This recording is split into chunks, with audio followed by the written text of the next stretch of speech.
नमस्कार विद्यार्थियों।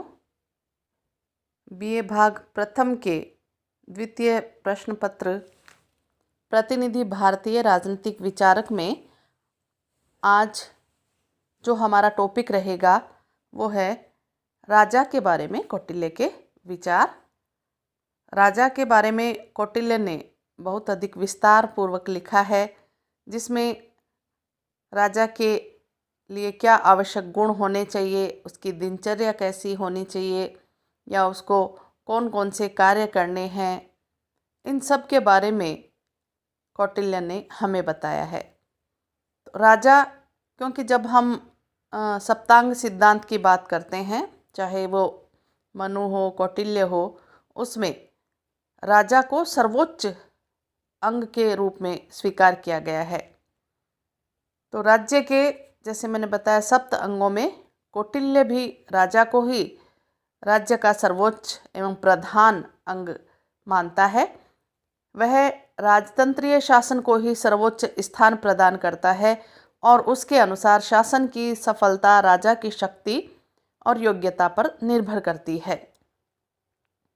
स्वयं कौटिल्य ने ये कहा कि यदि राजा संपन्न हो तो उसकी समृद्धि से प्रजा भी संपन्न होती है। राजा का जो शील हो वह प्रजा का भी होता है।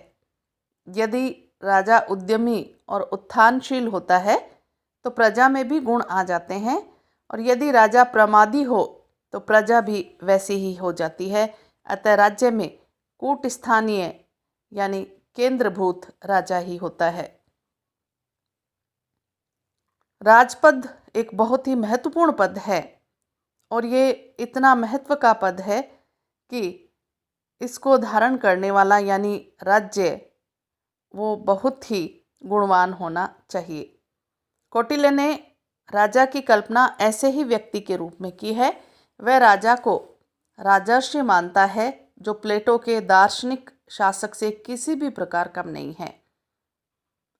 पाश्चात्य विचारक प्लेटो है, उन्होंने जो अपने आदर्श राज्य की कल्पना की थी उसमें दार्शनिक शासक को उन्होंने सर्वोच्च स्थान दिया और ये बताया कि वो गुणवान होना चाहिए और उसे किस तरह से शासन किया जाना चाहिए उसके द्वारा। तो यही बात कौटिल्य ने भी बताई और ये कहा कि एक शासक को बहुत ही गुणों के साथ अपना पद धारण करना चाहिए। तो कौटिल्य ने ये बताया कि राजा में बहुत सारे गुण होने जरूरी है। वह ऊंचे कुल का हो, उसमें दैवी बुद्धि हो और शक्ति हो, वह वृद्ध जनों की बात को सुनने वाला हो, धार्मिक हो, सत्य भाषण करने वाला हो, परस्पर विरोधी बातें ना करे, कृतज्ञ हो, उसका लक्ष्य बहुत ऊंचा हो, उसमें उत्साह अधिक हो, सामंत राजाओं को अपने वश में करने में वह समर्थ हो, उसकी वृद्धि हो और उसकी परिषद छोटी न हो और वह नियंत्रण का पालन करने वाला हो। इनके अतिरिक्त कौटिल्य ने राजा में और भी अन्य गुण आवश्यक बताए हैं। उसके अनुसार राजा की बुद्धि बहुत तीक्ष्ण होनी चाहिए, स्मरण शक्ति, बुद्धि और बल की उसमें अतिशयता होनी चाहिए, यानी बहुत अधिक उसमें बुद्धि हो और स्मरण की शक्ति हो, और शक्तिशाली होना भी जरूरी है ताकि वो अपने राज्य की रक्षा कर सके।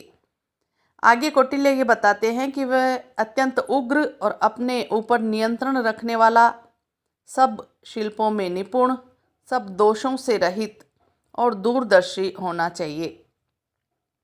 काम, क्रोध, लोभ, मोह और चपलता आदि उस पर नियंत्रण न रख सके, यानी वो उन सब से परे होना चाहिए।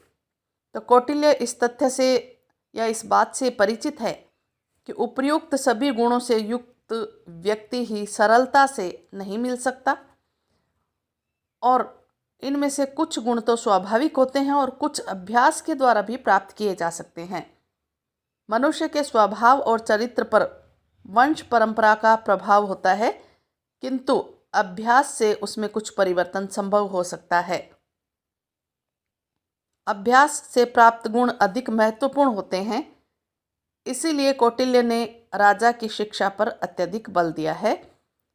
उसके अनुसार भली भांति शिक्षा प्राप्त राजा समस्त प्रजाजनों के हित में लगा हुआ तथा प्रजा के रक्षण में तत्पर रहता है और वो लंबे समय तक निष्कलंक पृथ्वी का उपभोग भी करता है।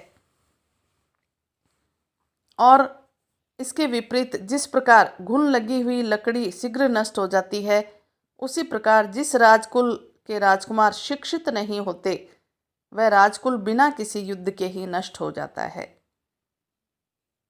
तो राजा के न केवल गुणों की चर्चा करते हैं अपितु उन्होंने राजा की दिनचर्या के बारे में भी एक निश्चित, हम कह सकते हैं कि समय सारणी बनाई जा सकती है, एक टाइम टेबल उन्होंने निर्धारित किया कि प्रत्येक दिन राजा को क्या करना चाहिए। राजा अपने न्यायोचित कर्तव्यों का पालन करे और रात और दिन में उसके सारे समय का पूरा कार्यक्रम कौटिल्य ने दिया। इसमें इस बात का पूरा ध्यान रखा गया कि उसका एक एक क्षण जन कार्य में लगा हो। भोग विलास, नाच रंग आदि के लिए कोई भी समय उसमें नहीं दिया गया है और रात्रि में भी विश्राम के लिए केवल 4 घंटे की ही व्यवस्था की गई है। कौटिल्य राजा के दिन रात के कार्यक्रमों को 24 घंटे को 16 घड़ियों में बांटता है और रात्रि की पृथक चर्या का वर्णन भी करता है।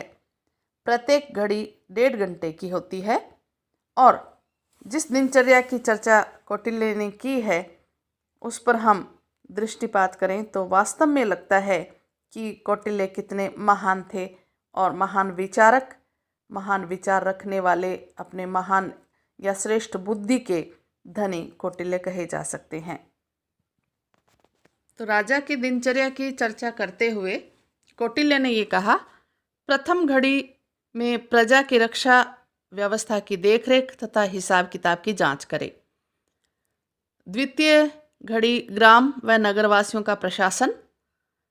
तृतीय घड़ी स्नान, भोजन, स्वाध्याय और चतुर्थ घड़ी में वित्त विभाग का निरीक्षण तथा कैश चेकिंग, नियुक्तियां या स्थानांतरण से संबंधित कार्य करे।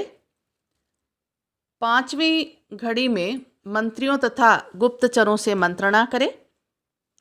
छठी घड़ी में मनोरंजन। सप्तम में घोड़े, हाथी, अस्त्र शस्त्रों का निरीक्षण और अष्टम घड़ी में सेनापति से मंत्रणा करे। ये दिन की चर्या उन्होंने बताई राजा के लिए। दिनचर्या के साथ साथ रात्रि चर्या का भी उन्होंने जिक्र किया और ये कहा कि रात्रि में प्रथम घड़ी में गुप्तचरों द्वारा दिन भर एकत्रित रिपोर्ट है उसका जायजा ले। द्वितीय घड़ी में स्नान, भोजन, स्वाध्याय। तृतीय घड़ी में गायन और वादन। चतुर्थ घड़ी में निद्रा। पंचम घड़ी में भी निद्रा का जिक्र किया क्योंकि कौटिल्य कहते हैं कि निद्रा भी एक अत्यंत महत्वपूर्ण चर्या है। और षष्ठम घड़ी में दिन के कार्यक्रम पर विचार करे राजा। सातवीं घड़ी में गुप्तचरों से परामर्श करे और आठवीं घड़ी में आचार्य, पुरोहित इत्यादि से वो भेंट करे और महत्वपूर्ण मुद्दों पर वो चर्चा करे। तो इस तरह राजा की दिनचर्या के बारे में कौटिल्य ने विस्तार पूर्वक लिखा और ये भी कहा कि प्रातः बछड़े सहित गाय की परिक्रमा करके राजा फिर अपनी दिनचर्या का प्रारंभ करे और इस प्रकार राजा का जीवन एक तपस्वी के समान होना चाहिए।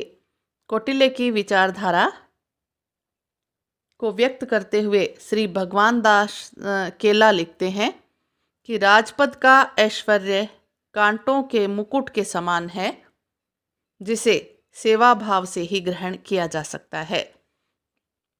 तो राजा की दिनचर्या और रात्रिचर्या के बारे में चर्चा करने के साथ साथ या उसके गुणों को बताने के साथ साथ कौटिल्य ये भी बताते हैं कि एक राजा के कौन से कर्तव्य होने चाहिए और उसे कौन कौन से कर्तव्यों के साथ साथ उसके क्या कार्य होने चाहिए। तो राजा के कर्तव्यों की यदि हम बात करें तो कौटिल्य ने इसके बारे में बहुत से कर्तव्य बताए। जैसे उन्होंने स्वयं ने लिखा कि प्रजा के सुख में राजा का सुख है और प्रजा के हित में राजा का हित है। राजा के लिए प्रजा के सुख से भिन्न अपना सुख नहीं है, प्रजा के सुख में ही उसका सुख है। जैसा कि मैंने आपको बताया, राजा और प्रजा में पिता और पुत्र का संबंध होना चाहिए। और जो कर्तव्य उन्होंने बताए उनमें जैसे वर्णाश्रम धर्म को बनाए रखना तो राजा का प्रमुख कर्तव्य माना गया है, क्योंकि जिस राजा की प्रजा आर्य मर्यादा के आधार पर व्यवस्थित रहती है, जो वर्ण और आश्रम के नियमों का पालन करती है और 3 वेद द्वारा निहित विधान से रक्षित है, वह प्रजा सदैव प्रसन्न रहती है और उसका कभी नाश नहीं होता। तो वर्ण व्यवस्था और आश्रम व्यवस्था को बनाए रखना प्रमुख कर्तव्य है एक राजा का। फिर है दंड की व्यवस्था करना, ये भी एक महत्वपूर्ण कार्य है। अपर्याप्त वस्तु को प्राप्त कराता है, उसकी रक्षा करता है राजा, और रक्षित वस्तु को बढ़ाता है और बढ़ी हुई वस्तु का उपयोग करता है। समाज और सामाजिक व्यवहार दंड पर ही निर्भर करते हैं, इसलिए दंड की व्यवस्था महत्वपूर्ण है। किंतु इस संबंध में स्वामी को इसका ध्यान रखना चाहिए कि दंड न तो आवश्यकता और औचित्य से अधिक हो और न ही कम हो। यदि काम, क्रोध, अज्ञानवश दंड दिया जाए तो जन साधारण की कौन कहे, वानप्रस्थ और सन्यासी तक क्षुब्ध हो जाते हैं। तो इसलिए उचित दंड की व्यवस्था राजा के द्वारा की जानी चाहिए। फिर है आय व्यय संबंधी पूरा हिसाब और प्रबंध राजा को रखना चाहिए। और उन्होंने नियुक्ति संबंधी कर्तव्य भी बताया, जिसमें ये कहा राजा अमात्य, सेनापति और प्रमुख कर्मचारियों की नियुक्ति करता है, सभी कर्मचारियों के कार्यों का निरीक्षण करता है और श्रेष्ठ कार्य करने वाले कर्मचारियों के पदोन्नति भी वह करता है। लोकहित और सामाजिक कल्याण संबंधी महत्वपूर्ण कार्यों की चर्चा भी कौटिल्य ने की और ये कहा कि राजा को लोकहित और समाज कल्याण के कार्य भी सौंपे हैं और ये कहा ये बहुत महत्वपूर्ण कार्य हैं। इसके अंतर्गत राजा दान देगा और अनाथ, वृद्ध तथा असहाय लोगों के पालन पोषण की व्यवस्था करेगा। असहाय गर्भवती स्त्रियों की उचित व्यवस्था, बच्चों का भरण पोषण, किसान खेती न करके जमीन परती छोड़ देते हों उनके पास से जमीन लेकर दूसरे किसानों को देना। उसके अन्य कर्तव्य कृषि के लिए बांध बनाना, जल मार्ग, स्थल मार्ग, बाजार और जलाशय बनाना, दुर्भिक्ष के समय जनता की सहायता और उन्हें बीज देना, और यदि आवश्यक हो तो धनवानों से अधिक कर लगाकर धन को गरीबों में बांट देना। कौटिल्य के अनुसार खदानें, वस्तुओं का निर्माण, जंगलों में इमारती लकड़ी और हाथियों को प्राप्त करना, अच्छी नस्ल के जानवरों को पैदा करने का प्रबंध भी राज्य के द्वारा किया जाना चाहिए। तो इस तरह से समाज कल्याण के बहुत सारे ऐसे कार्य हैं जो राजा के प्रमुख कर्तव्य माने गए हैं।